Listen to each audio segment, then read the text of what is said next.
Hello student, good morning. और आज हम लोग देखेंगे विद्युत द्विध्रुव के निरक्षीय स्थिति पर विद्युत विभव। निरक्षीय स्थिति में यानी अगर ये अक्ष है तो इस पे देखेंगे, यानी अक्ष के लंब संधिभाजक को हम लोग क्या बोलते हैं, निरक्ष। और इससे पहले वाले वीडियो यानी लेक्चर नंबर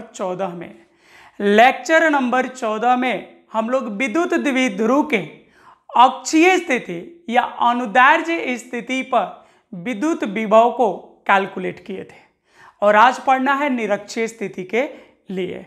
तो चलिए एक छोटा सा पहले फिगर देखते हैं। इसके लिए मान लेते हैं ये जो है मेरा ए बी, इसको लिख देते हैं ए और इसको लिख देते हैं बी। तो ये जो ए बी हमने लिया है ये एक विद्युत द्विध्रुव है, और विद्युत द्विध्रुव कब होगा, जब इस पे आवेश होगा। तो यहां हमने रख दिया -q और यहां रख दिया +q। तब तो ए बी एक विद्युत द्विध्रुव है, और इसकी मध्य बिंदु को हम ले लेते हैं O। तो चूंकि मध्य बिंदु है तो ये आधी दूरी L और ये आधी दूरी L, क्योंकि विद्युत द्विध्रुव की कुल लंबाई होती है 2L। कुल लंबाई कितनी होती है, 2L। तो हमको निकालना है निरक्षीय। तो ये वाला जो लाइन है इसको अक्ष बोलते हैं। ये जो लाइन है उसको क्या बोलते हैं, अक्ष। इसके जो लंबवत होगा अक्ष पे उसी को हम लोग बोलते हैं निरक्ष। तो ये मध्य बिंदु से हमने ऐसे लंबवत खींच दिया, ठीक है।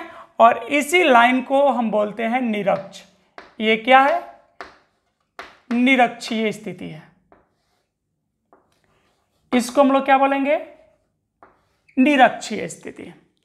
अब मान लेते हैं कि यहां पे इस निरक्षीय स्थिति पर मध्य बिंदुओं से r दूरी पर एक बिंदु P है, एक बिंदु P है, और इसी P बिंदु पर हमको विद्युत विभव बताना है, इस P बिंदु पर। तो अगर A से P की दूरी क्या है, तो कुछ ये होगा, और B से P की दूरी ये होगा।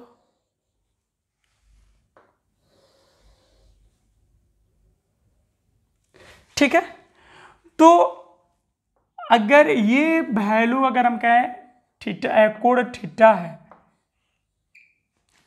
तो ये L दोनों के लिए R, तो ये दोनों वैल्यू सेम हो जाएगा, क्योंकि ये कर्ण है।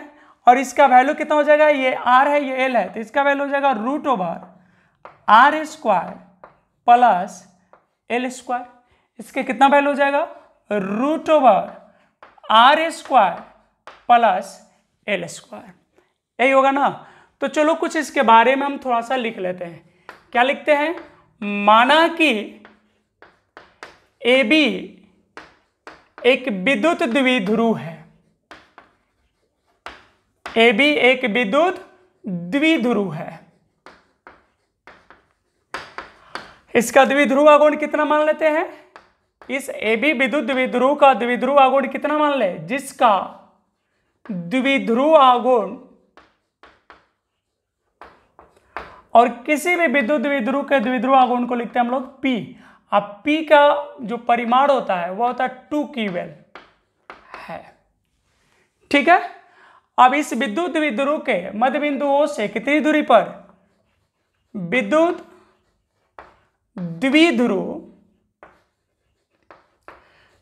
द्विध्रुव के मध्य बिंदु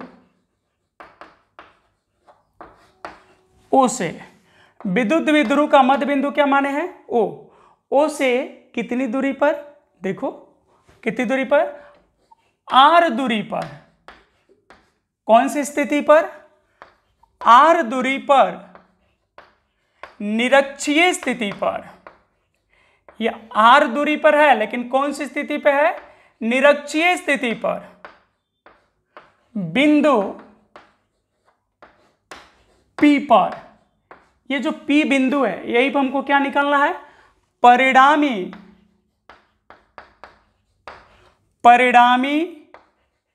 विद्युत विभव। परिणामी विद्युत विभव ज्ञात करनी है। चलो एक बार और देख लेते हैं फिर से लैंग्वेज को।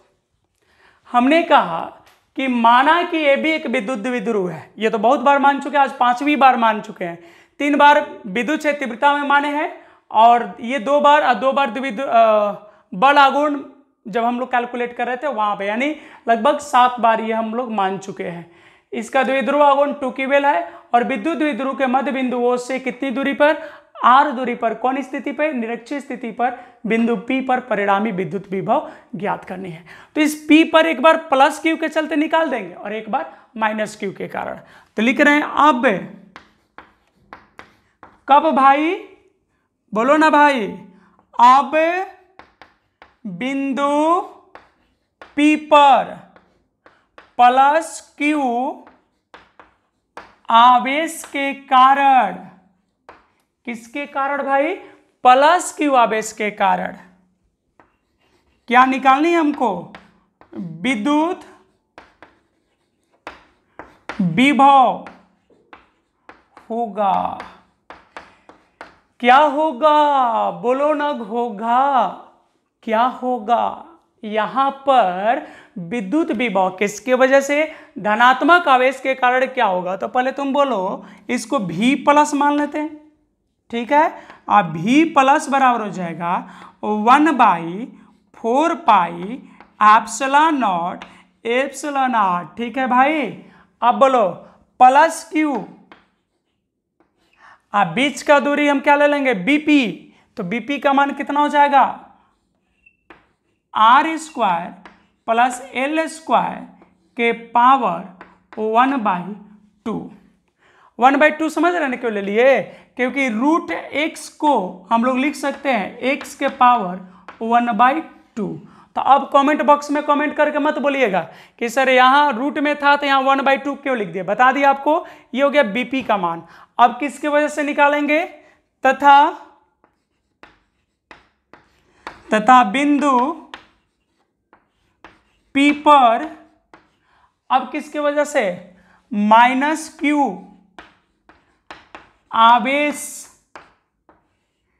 के कारण, किसके कारण, माइनस Q आवेश के कारण विद्युत विभव होगा। बोलो भाई, ये V प्लस लिखे तो यहां V माइनस लिख दे तो जाएगा V माइनस, अब बराबर 1/4 pi epsilon not epsilon r, ठीक है।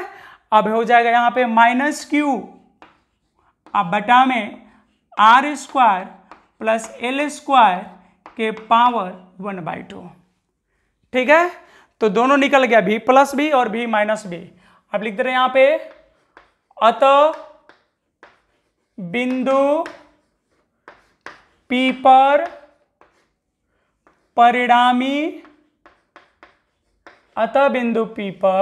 परिणामी विद्युत विभव होगा। ठीक है भाई, अब क्या निकालना है, परिणामी विद्युत विभव। तो देखो अब तक जो कुछ किए आपको समझ में आ रहा है, ये दोनों दूरी बराबर है तो दोनों देखो एक ही लिखे, यहां पे लिखे है ना। ये हो गया V प्लस किसके वजह से, ये प्लस Q आवेश के कारण से, तो BP ना लिखे डायरेक्ट वैल्यू रख दिए, और ये माइनस Q आवेश के कारण दूरी AP, तो इसको वैल्यू रख दिए। तो कोई दिक्कत तो नहीं होनी चाहिए, समझ में आनी चाहिए, है कि नहीं। अब इस P बिंदु पे हमको चाहिए परिणामी, और हमारे पास कितने विद्युत विभव है, 2। तो परिणामी विद्युत विभव होगा तो V बराबर हो जाएगा V प्लस V माइनस, होगा ना भाई। तब हो जाएगा V बराबर, V प्लस का वैल्यू बोलो तो हो जाएगा 1/4 pi epsilon not epsilon r, Q बटा में r² प्लस L²। अब पावर हो जाएगा 1/2। पावर नहीं दिख रहा है, चलो फिर से देख लो, यहां पे फिर से देख लीजिए, उधर नहीं दिख रहा है तो ऐसे लिख सकते हैं, V बराबर 1/4 pi epsilon not Q upon r² plus L² अब पावर कितना हो जाएगा 1/2। इस बार तो दिख रहा होगा, चलो अच्छी बात है। आप फिर लिख देंगे माइनस, क्यों? क्योंकि v प्लस, आप फिर देना है प्लस, आप v माइनस, तो v माइनस का वैल्यू तो माइनस में है ना, तो हमने प्लस माइनस माइनस कर दिया। अब फिर हो जाएगा 1/4 pi epsilon not epsilon r। अब फिर यहां हो जाएगा q बटा में r square plus L square power 1/2। तो थोड़ा गौर से देखो, दोनों वैल्यू तो सेम है, तो +2 और -2 कितना होता है 0, +5 -5 कितना होता है 0। तो जब इस वैल्यू में से इसको घटाएंगे तो रिजल्ट क्या हो जाएगा 0, दोनों तो बराबर ही है, तो कितना आ गया 0। यानी निरक्षीय स्थिति पर विद्युत विभव का मान कितना होता है 0। यानी अभी का जो कैलकुलेशन था इसका कुछ हाल ऐसा है कि खोदा पहाड़ निकली चूहिया के जैसा है, नहीं? तो उम्मीद कर रहे हैं आपको यह समझ में आया होगा। अब रह गया केस 3 जो कि बहुत ही इंपॉर्टेंट होगा। तो आज फिर रहने देते इतना ही और मिलते हैं आपसे नेक्स्ट वीडियो में, ठीक है? अलग अलग इसलिए कर दे रहे हैं, ऐसे छोटा टॉपिक था, चाहते तो एक के साथ या 3 के साथ जोड़ सकते थे, लेकिन क्या है कि अलग अलग टॉपिक है और हम चाहते हैं कि आप इसको आराम से सीखें, कोई प्रॉब्लम ना हो आपको, समझ गए? इसलिए हमने इसको अलग अलग कर दिया। तो उम्मीद करें कोई प्रॉब्लम आपको नहीं होगी। धन्यवाद।